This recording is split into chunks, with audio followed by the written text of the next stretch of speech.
MK channel சார்பாக அனைவருக்கும் வணக்கம். நாம ஈசனின் திருவிளையாடல் கதைகளை ஒவ்வொன்றா பார்த்துட்டு வரோம் இல்லையா? அந்த வரிசையில இன்று திருவிளையாடல் புராணத்தின் 7 மற்றும் 8வது படலங்களான குண்டோதரனுக்கு அன்னமிட்ட படலம் மற்றும் அன்னக்குழியும் வைகையும் அழைத்த படலம், இந்த இரண்டையும் தான் ஒன்றாக உங்களுக்கு சொல்ல போறேன். ஏன்னா ஒரு கதையின் தொடர்ச்சியாக மற்றொரு கதை வருவதால இரண்டையும் சேர்த்து சொல்வதுதான் பொருத்தமாகவும் சுவாரஸ்யமாகவும் இருக்கும். குண்டோதரனின் தீராத பசியும் தாகமும் எப்படி தீர்ந்தது, அன்னக்குழியும் வைகையும் எப்படி வந்தது, இந்த 2 திருவிளையாடல்கள் மூலம் ஈசன் நமக்கு சொல்லும் கருத்து என்ன, இது எல்லாம் பத்தி தான் இந்த பதிவுல நம்ம பார்க்க போறோம். பார்க்கலாமா? முதல்ல நாம குண்டோதரனுக்கு அன்னமிட்ட படலம் பற்றி பார்க்கலாம். தெய்வ திருமணமான மீனாட்சி சொக்கநாதர் திருமணம் இனிதே முடிவடைந்தது. திருமணம் முடிந்ததும் வியாக்கிரபாத முனிவரும் பதஞ்சலி முனிவரும் கேட்டுக்கொண்டதற்காக இறைவன் வெள்ளி அம்பலத்தில் நடனமாடி அனைவரையும் சந்தோஷத்தில் ஆழ்த்தினார். அடுத்தது என்ன? திருமண விருந்துதானே. கமகமவென அறுசுவை உணவுகள் தயாராக இருந்தது. திருமணத்திற்கு வந்திருந்த தேவர்கள், முனிவர்கள், தெய்வங்கள் என அனைவரும் சாப்பிட்டு முடிச்சாங்க. அடுத்ததாக திருமணத்திற்கு வந்திருந்த அனைவருக்குமே வெற்றிலை பாக்கு தாம்பூலத்தோடு பரிசு பொருட்களையும் மீனாட்சி அம்மன் வழங்கினார். ஆனா அப்போது யாருமே எதிர்பார்க்காத ஒரு அதிர்ச்சி அங்கே காத்திருந்தது. அது என்னன்னா, திருமணத்திற்கு தயார் செய்த சாப்பாட்டில் 1000ல் 1 பங்கு உணவு கூட காலியாகவில்லை. இத்தனை பேர் சாப்பிட்ட பிறகும் ஏராளமான உணவுகள் அப்படியே மீதம் இருந்தது. இதை பார்த்து சமையல்காரர்கள் பதறி போய் மீனாட்சி அம்மனிடம் வந்து, அம்மையே, இப்போது இவ்வளவு சாப்பாட்டையும் என்ன செய்வது என்று கேட்டாங்க. இதை கேட்ட மீனாட்சி அம்மனுக்கும் முதலில் ஒரே ஆச்சரியம். என்னது, இத்தனை பேர் சாப்பிட்டும் இவ்வளவு உணவு மீதமா என்று நினைச்சாங்க. ஆனா அந்த ஆச்சரியத்தோடு கொஞ்சம் கர்வமும் மனசுக்குள்ள வர ஆரம்பிச்சது. இந்த கர்வத்தோடவே தடாதகை நேரா ஈசன் இருக்குமிடம் போறாங்க. ஈசனை பார்த்து, ஐயனே, திருமணத்திற்காக 33 கோடி தேவர்கள், முனிவர்கள், தெய்வங்கள் என எல்லாருக்குமே தடபுடலாக விருந்து தயார் செய்திருந்தேன். எல்லாரும் சாப்பிட்டு முடிச்சிட்டாங்க. ஆனா இன்னும் 1000ல் 1 பங்கு உணவு கூட குறையவே இல்லை. ஒருவேளை உங்களை சேர்ந்த யாராவது இன்னும் சாப்பிடாம இருந்தா அவங்களையும் சாப்பிட அனுப்பி வையுங்க அப்படின்னு கொஞ்சம் பெருமையோடவும் கர்வமோடவும் சொல்றாங்க. ஆனா கர்வத்தோட சிவபெருமான் முன்னாடி நிக்க முடியுமா?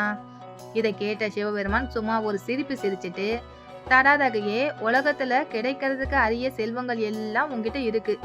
கற்பக விருட்சமே கூட உன்னோட செல்வத்துக்கு முன்னாடி தோற்று போய்விடும். அதனால தானே உன்னோட பெருமையை காட்ட இவ்வளவு பெரிய விருந்து தயார் செய்திருக்க. ஆனா இந்த விருந்தை சாப்பிட என்னை சேர்ந்த யாருமே பசியோட இல்லையே. இப்ப நான் என்ன செய்வது அப்படின்னு சொல்றாரு. அப்படி சொல்லிக்கிட்டே பக்கத்துல நின்றுட்டு இருந்த குண்டோதரனை பார்த்து, குண்டோதரா, நீ சாப்பிட்டாயா அப்படின்னு கேக்குறாரு.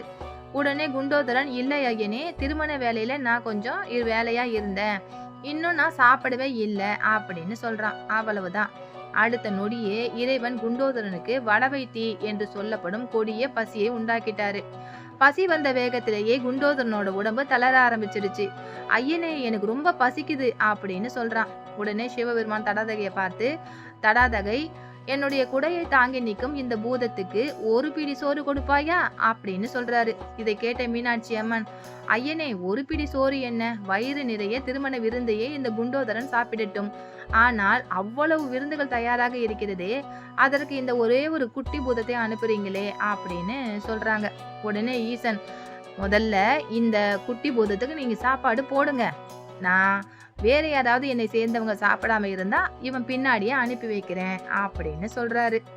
ஆனா இவங்க பேசுறது எதுவுமே காதுல வாங்கிக்காம குண்டோதரன் பயங்கர பசியோட திருமண விருந்து நடக்கிற இடத்தை நோக்கி வேகமா ஓடுறான். அங்க போனதும் அங்க சமைச்சு வச்சிருந்த அறுசுவை உணவுகள் எல்லாத்தையும் ஒரே நொடியில விழுங்கிட்டான். அது மட்டும்தானா, அங்க இருந்த காய்கறிகள், பழங்கள், கரும்பு, தேங்காய், அரிசி, நவதானியங்கள், சர்க்கரை அப்படின்னு கண்ணில் பட்ட எல்லா உணவுப் பொருட்களையும் விடாம சாப்பிட்டான். அப்படி இருந்தும் அவனுக்கு பசி அடங்கல. பசிக்குதே பசிக்குதே, இன்னும் ஏதாவது சாப்பிட கொடுங்க அப்படின்னு அங்கிருந்த சமையல்காரங்க கிட்ட கேக்குறான். இதை கேட்டத சமையல்காரர்களுக்கு ஒரே பயம். உடனே அவங்க தடாதகிட்ட ஓடி போய், அம்மையே, குண்டோதரன் இருந்த எல்லா உணவையும் சாப்பிட்டுட்டான், இப்போ இன்னும் சாப்பாடு கேக்குறான், என்ன செய்யறது அப்படின்னு சொல்றாங்க. இதை கேட்டுதான் தடாதகைக்கு ஒரு நிமிஷம் என்ன செய்யறதுன்னே புரியல. அடடா, இவனை இன்னும் கொஞ்சம் விட்டா இவன் நம்ம நாட்டையே விழுங்கிடுவான் போல இருக்கே அப்படின்னு மனசுல யோசிக்கிறாங்க. உடனே வேக வேகமா ஈசன் இருக்கிற இடத்துக்கு போறாங்க. தடாதகையை பார்த்துதான் சுந்தரேசர், என்ன தடாதகை, குண்டோதரன் உணவு சாப்பிட்டானா? இன்னும் நிறைய உணவு மீதம் இருந்தா சொல்லு, என்னோட வேறு சில பூதகணங்களையும் சாப்பிட அனுப்பி உன்னை மகிழ்விக்கிறேன் அப்படின்னு கொஞ்சம் மர்மமான புன்னகையோட சிரிக்கிறாரு. இதை கேட்ட மீனாட்சி அம்மனுக்கு அப்பதான் தன்னோட தவறு புரிய ஆரம்பிக்குது. ஐயனே, என்னுடைய செல்வத்தால உலகத்துல இருக்கிற எல்லாருக்கும் உணவு கொடுக்க முடியும் அப்படின்னு நான் கர்ப்பத்தோட இருந்தேன். ஆனா நீங்க ஒரு பிடி சோறு கொடுன்னு சொன்ன அந்த குண்டோதரனோட பசிய கூட என்னால போக்க முடியல. என்னை மன்னிச்சிடுங்க ஐயனே அப்படின்னு சொல்லி இறைவன் கிட்ட சரணடைஞ்சாங்க தடாதகை பிராட்டி. ஆனா குண்டோதரனோ பயங்கர பசியால துடிச்சுக்கிட்டே அங்க ஓடி வரான். இறைவனை பார்த்து, வெள்ளி அம்பலத்துக்குள்ள நடனமாடிய பெருமானே, திருமண விருந்துக்காக மலை மாதிரி தயார் பண்ணி வச்சிருந்த உணவு வகைகள் எல்லாத்தையும் சாப்பிட்ட பிறகும் என்னோட பசி இன்னும் அடங்கவே இல்லை. நான் இப்ப என்ன செய்வேன் ஐயனே அப்படின்னு கதறி அழறான். இந்த குண்டோதரனுக்கு அன்னமிட்ட படலம் நமக்கு ஒரு பெரிய கருத்தை உணர்த்துது. அது என்னன்னா, இறைவியே ஆனாலும் செல்வத்தால கர்ப்பம் கொள்ளக்கூடாது. பணம், செல்வம், வசதி இருக்கிறது என்று அகம்பாவம் கொள்ளக்கூடாது. ஏன்னா கர்ப்பம் வந்துட்டா இருக்கிறதும் நிலைக்காது, உள்ளதும் இல்லாம போயிடும். அதனால மனுஷன் எப்பவும் அடக்கத்தோட இருக்கணும். எல்லாமே இறைவன் அருளால தான் நடக்குது என்பதை உணரணும் என்பதைத்தான் இந்த படலம் நமக்கு சொல்லுது. அடுத்ததாக அன்னக்குழியும் வைகையும் அழைத்த படலம். அதாவது குண்டோதரன் திருமண விருந்துக்காக தயார் செய்த உணவு வகைகள் எல்லாத்தையும் சாப்பிட்டு விட்டானா. ஆனா அப்போதும் அவனோட பசி அடங்கவே இல்லை. பசியால துடிச்சுக்கிட்டே ஈசனிடம் ஓடி வந்து, ஐயனே, என்னால முடியல, என்னோட பசி இன்னும் அடங்கவே இல்லையே அப்படின்னு ஈசனிடம் தஞ்சம் அடைஞ்சான். குண்டோதரனோட நிலைய பார்த்த ஈசனும் அவன் மேல கருணை கொண்டாரு. உடனே அன்னபூர்ணியை நினைச்சார். இறைவன் நினைத்த அடுத்த நொடியே அன்னபூர்ணியை அங்க வந்தாங்க. அங்கே 4 பெரிய அன்னக்குழிகள் உருவானது. அந்த குழிகள் முழுக்க முழுக்க தயிர் சாதம் நிரம்பி இருந்தது. இதை பார்த்த குண்டோதரன் உடனே அந்த அன்னக்குழிகளுக்குள்ள இருந்த தயிர் சாதத்தை அள்ளி அள்ளி சாப்பிட ஆரம்பிச்சான். சாப்பிட்டான். கடைசியில அவனோட பசி ஒரு வழியா அடங்கிடுச்சு. ஆனா பசி அடங்கின அடுத்த நிமிஷம் வேறொரு பிரச்சனை ஆரம்பிச்சது. அது என்னன்னா, அவ்வளவு சாப்பிட்டதால குண்டோதரனுக்கு பயங்கர தாகம் எடுத்துடுச்சு. அண்டாவா, குடமா, கொப்பரையா அங்க இருந்த தண்ணி எல்லாம் குடிச்சான். ஆனாலும் தாகம் அடங்கவே இல்லை. கிணறு தேடி ஓடுறான், குளத்தை தேடி ஓடுறான், குட்டை, ஏரி, ஆறு அப்படின்னு எல்லாத்துல இருக்க தண்ணி எல்லாம் குடிச்சிட்டான். ஆனாலும் அவன் தாகம் மட்டும் அடங்கவே இல்லை. கடைசியில நாட்டுல ஒரு சொட்டு தண்ணி கூட இல்லாத நிலைமை வந்துருச்சு. இதையெல்லாம் பார்த்தாங்க மீனாட்சி அம்மா. மறுபடியும் ஈசனிடமே சரணடைஞ்சாங்க.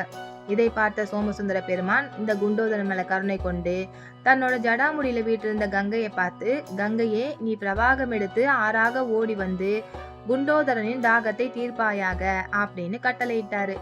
இதை கண்ட கங்காதேவியும் இறைவனை வணங்கி, பெருமானே, முற்காலத்தில் பகீரதனுக்காக என்ன பூலோகத்துக்கு வர சொன்னீங்க. இப்போதும் குண்டோதரனுக்காக மறுபடியும் வர சொல்றீங்க. ஆனா எனக்கு ஒரு வரம் கொடுங்க. அது என்னன்னா, என்னில் நீராடுபவர்களுக்கும் என்னை தரிசிப்பவர்களுக்கும் பக்தியும் அன்பும் மெய்ஞானமும் இறுதியில் மோட்சமும் கிடைக்க வேண்டும் அப்படின்னு வேண்டினாங்க. சோமசுந்தர பெருமானும் அப்படியே ஆகட்டும் அப்படின்னு அருள் புரிஞ்சாரு. இறைவனின் அருள் கிடைத்த அடுத்த நொடியே கங்காதேவி அளவற்ற வேகத்தோடு நதியாக பாய்ந்து வர ஆரம்பிச்சா. ஆரவாரத்தோடு ஓடி வந்த அந்த வெள்ளம் பெரிய பெரிய மரங்களை கூட வேரோடு பெயர்த்து கொண்டு வந்தது. காற்றை போல வேகமாக வந்ததால் அவளுக்கு வேகவதி என்ற பெயரும் உண்டானது. அப்போது சோமசுந்தர பெருமான், குண்டோதரா, நீ போய் அந்த நதி நீரை பருகு அப்படின்னு சொல்றாரு. உடனே குண்டோதரன் ஆற்றை கரைக்கு ஓடி போனான். தாகம் அவனை வாட்டி எடுத்ததால ஆற்றின் இரு கரைகளும் கைகளை விரித்து போக்கை தடுத்து இரு கைகளாலும் தண்ணீரை வாரி வாரி குடிக்க ஆரம்பித்தான். குடித்தான். கடைசியில் அவனுடைய தாகம் முழுவதுமாக தீர்ந்தது. குண்டோதரன் தன்னுடைய கையை வைத்து நீர் குடித்த நதி என்பதாலும் வைகுண்டத்தின் வை மற்றும் கைலாயத்தின் கை இணைந்ததாலும் அந்த நதிக்கு வைகை என்ற திருப்பெயர் ஏற்பட்டது. மேலும் வையகத்தை வாழ வைத்ததால் அது வையை என்றும் அழைக்கப்படுகிறது. பின்னாளில் அதுவே வைகை என்று ஆனதாக சொல்லப்படுகிறது. சிவபெருமானின் ஜடாமுடியில் இருந்து இறங்கி வந்ததால் சிவகங்கை என்றும் அழைக்கப்படுகிறது. வைகையில் நீராடுபவர்களுக்கும் அதன் நீரை பருகுபவர்களுக்கும் தெளிந்த சிவஞானம் கிடைப்பதாலும் சிவனின் தலையிலிருந்து வந்ததாலும் அது சிவஞான தீர்த்தம் என்றும் போற்றப்படுகிறது. மேலும் மதுரை மாநகரை மாலையாக சுற்றி ஓடுவதால் கிருதமாலை என்றும் அழைக்கப்படுகிறது. இப்படி பல சிறப்பு பெயர்களை கொண்ட அந்த புனித நதி குண்டோதரனின் தாகத்தை முழுமையாக தீர்த்தது.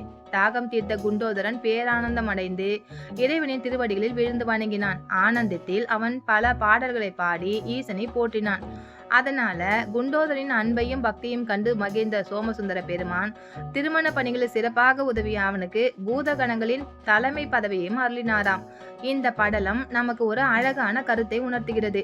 தனக்கு ஏற்பட்ட தாகத்தை தீர்க்க குண்டோதரன் பல முயற்சிகள் செய்தான். எவ்வளவோ தண்ணீர் குடித்தான். கிணறு, குளம், ஏரி என்று எங்கெல்லாம் தண்ணீர் கிடைத்ததோ அங்கெல்லாம் தேடிச் சென்றான். ஆனால் எதனாலும் அதனுடைய தாகம் தீரவில்லை. கடைசியாக இறைவனிடமே வந்து முறையிட்டான். இறைவனும் அவனுடைய தாகத்தை தீர்த்து அருளினார். எனவே எவ்வளவு பெரிய துன்பம் வந்தாலும் இறைவனை நம்பி நாடுபவர்களை இறைவன் நிச்சயமாக காத்து அருளுவார் என்பதே அன்னக்குழியும் வைகையும் அழைத்த படலம் நமக்கு உணர்த்தும் கருத்தாகும். இந்த பகுதி உங்களுக்கு பிடிச்சிருக்கா? பிடிச்சிருந்தா லைக் பண்ணுங்க, கமெண்ட் பண்ணுங்க, சப்ஸ்கிரைப் பண்ணுங்க. நன்றி, வணக்கம்.